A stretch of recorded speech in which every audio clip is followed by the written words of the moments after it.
નમસ્કાર વિદ્યાર્થી મિત્રો, હું છું આર એમ પટેલ અને તમે જોઈ રહ્યા છો ક્લેવર એકેડેમી યુટ્યુબ ચેનલ. તો આજના વિડીયોની અંદર આજે આપણે જોવાના છીએ ધોરણ 12 વિષય ગુજરાતી મોસ્ટ આઈએમપી પ્રશ્નો, નિબંધ અને અરજી જોવાના છીએ.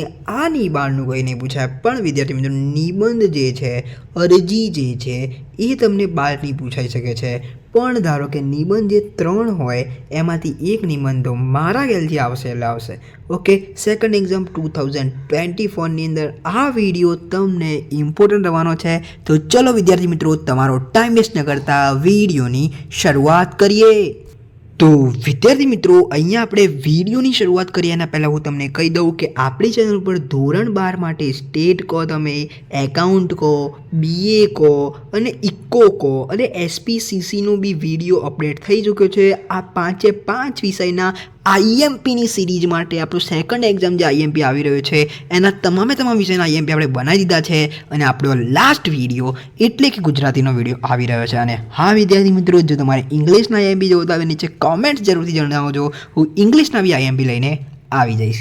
તો ચલો વિદ્યાર્થી મિત્રો, જોઈ લઈએ IMP 4 ગુણના પ્રશ્નો. આમાં ગદ્ય બી આવી જશે અને પદ્ય બી આવી જશે.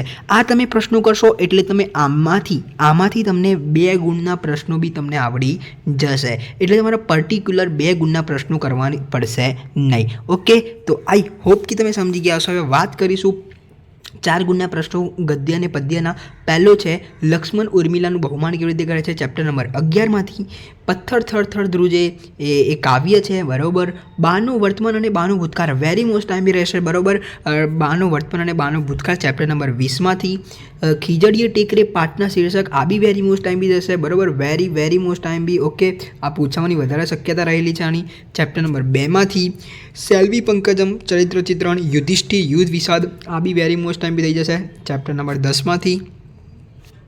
જુઓ ગઝલ આ બી એક જે ચેપ્ટર જે છે, બરાબર, જુઓ ગઝલવાળું એ કાવ્યમાંથી આવશે, એ બી વેરી મોસ્ટ ટાઈમ બી થઈ જશે. અખલ બ્રહ્માંડમાં વાળું મોસ્ટ ટાઈમ બી થઈ જશે. આ તો મારા ખ્યાલથી પૂછાશે, બરાબર.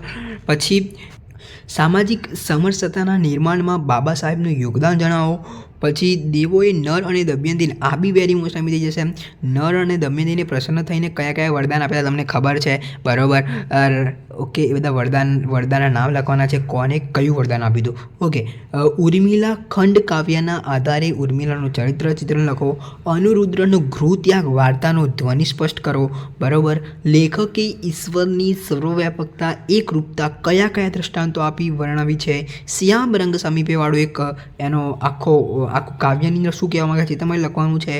ઉર્મિલા કાવ્યને આધારે લક્ષ્મણનું ચરિત્ર ચિત્રણ કરો. તો વિદ્યાર્થી મિત્રો, હવે હું તમને કહી દઉં કે જેમ ગ્રાઇડમાં બેઠું આપ્યું છે એવું ગોખવાનું નહીં, પણ તમારે શું કરવાનું, ધારો કે પાઠ હોય તો ચોપડીમાંથી આખું પાઠ વાંચી લેવાનો, તો એની અંદર તમને કોન્સેપ્ટ ખબર છે, સ્ટોરી ખબર છે, શું કહેવા માંગે છે, તો તમે તમારી રીતે લખી શકો છો. બસ આટલું જ કરવાનું. ધારો કે મેં તમને કીધું ઉર્મિલાના કાવ્યના આધારે લક્ષ્મણનું ચરિત્ર ચિત્રણ કરો, એટલે તમારા પાઠની અંદર લક્ષ્મણનું જે આવતું હોય એ લક્ષ્મણનું લખવાનું છે. ઓકે, એટલે પાઠની આખી સ્ટોરી તમને વાંચવી પડશે. એટલે એકવાર વાંચી જો તો તમને ખબર પડી જશે. જેમ તમે પિક્ચર જોવો છો એવી રીતે સ્ટોરી તમને ખબર પડી જાય. ઓકે, એટલે અને કાવ્યની અંદર એકવાર તમે કાવ્યનો ભાવાર્થ જોઈ લેશો એટલે તમને ખબર પડી જશે કાવ્ય શું કહેવા માંગે છે. ગ્રાઇડમાંથી ભાવાર્થ વાંચી લેશો એટલે તમને ખબર પડી જશે. તમે બેઠું ગ્રાઇડનું નહીં લખો તો ચાલશે, બરાબર. આ મારા ચોખ્ખા શબ્દો છે. હવે જ્યારે આપણે વાત કરીશું નિબંધની, તો નિબંધ કયા પૂછાઈ શકે. તો એક તો શિયાળાની સવાર છે, સ્વચ્છતા ત્યાં પ્રભુતા, દીકરી ઘરની દીવડી, ઋતુરાજ વસંતનો વૈભવ, ઇન્ટરનેટના લાભાલાભ, જનતા લોકશાહીનું સાચું બળ. આ મોસ્ટ ટાઈમની નિબંધો જોઈ લેજો.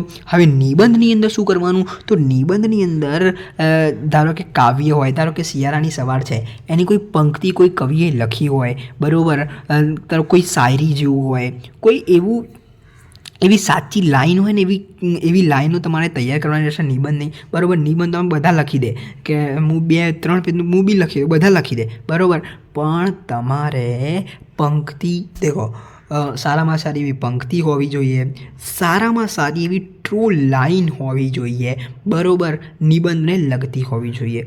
ઓકે, એ તમારે તૈયાર કરવાની છે. ઓકે, એ તમને ઇન્ટરનેટ ઉપરથી ગમે તે મળી જશે, બરાબર. ગૂગલમાં તમે સર્ચ કરશો તો બી મળી જશે. વાત કરીશું IMP અરજી. તો અરજી અહીંયા મેં લખેલી છે કેટલીક, જોઈ લઈએ. તો અહીંયા શું છે, તમે રહો છો તે વિસ્તારમાં રખડતા ઢોરનો ત્રાસ વધી રહ્યો છે. આ બાબતની ફરિયાદ કરતી અરજી નગરપાલિકાના ચીફ ઓફિસરને લખો. એટલે કે ઢોરનો ત્રાસ વધી રહ્યો છે એના માટેની અરજી છે, બરાબર. બીજી છે, સતત વરસાદ વરસવાને કારણે તમારા વિસ્તારમાં ગંદકીનું પ્રમાણ વધ્યું છે, તે દૂર કરવા નગરના અધિકારીને અરજી કરો. એટલે કે સતત વરસાદ વરસવાને એટલે વધુ વરસાદ વરસ્યો છે એના કારણે ગંદકીનું પ્રમાણ વધ્યું છે, એ તમારે અરજી કરવાની છે, બરાબર. પછી તમારી શાળામાં ક્લાર્કની ખાલી જગ્યા છે, તમે બીકોમ સુધીનો અભ્યાસ કર્યો છે, આ જગ્યા પર કામ કરવા માટે અરજી કરો, બરાબર. તમને ખબર છે કે ખાલી જગ્યા છે, તમારે અરજી કરવાની છે, તમે બીકોમ સુધીનો અભ્યાસ કર્યો હોય તો, ઓકે. ધોરણ 12ની વાર્ષિક પરીક્ષાના ગુણપત્રકમાં તમારી જન્મ તારીખ ખોટી છપાયેલી છે, એમાં સુધારો કરી આપવા માટે બોર્ડના જવાબદાર અધિકારી પર એક અરજીપત્રક સંપૂર્ણ વિગતો સંદર્ભ સાથે તૈયાર કરો. તો અહીંયા અરજી જે છે એ તમારે તમારા મન મુજબ લખવાની છે, એટલે કે અરજી ગમે તે પૂછાઈ શકે. પણ મેં તમને આ પ્રેક્ટિસ માટે એક 4 આપી, બરાબર. 3 ઓકે. તો મેં તમને જે 4 અરજી આપી એ તમને ખબર, તો અરજીનું ફોર્મેટ એકવાર તમારે જોઈ લેવાનું. અરજીનું એકવાર ફોર્મેટ જોઈ લેશો ને તો પછી તમે તમારી રીતે લખી શકો છો, ઓકે. તો વિદ્યાર્થી મિત્રો, આ વિડીયો થોડો પણ હેલ્પફુલ થયો તો વિડીયો લાઇક કરજો. ચેનલની અંદર નવા તો ચેનલને સબસ્ક્રાઈબ કરજો. બેલ આઇકનને જલ્દી પ્રેસ કરજો. અને આવા જ વિડીયો તમારે મેળવવા માટે બેલ આઇકનને પ્રેસ કરીને ઓલ કરી દેવાનું છે, ઓકે. તો વિદ્યાર્થી મિત્રો, મળીશું નેક્સ્ટ વિડીયોમાં. ત્યાં સુધી good bye, take care, all the best.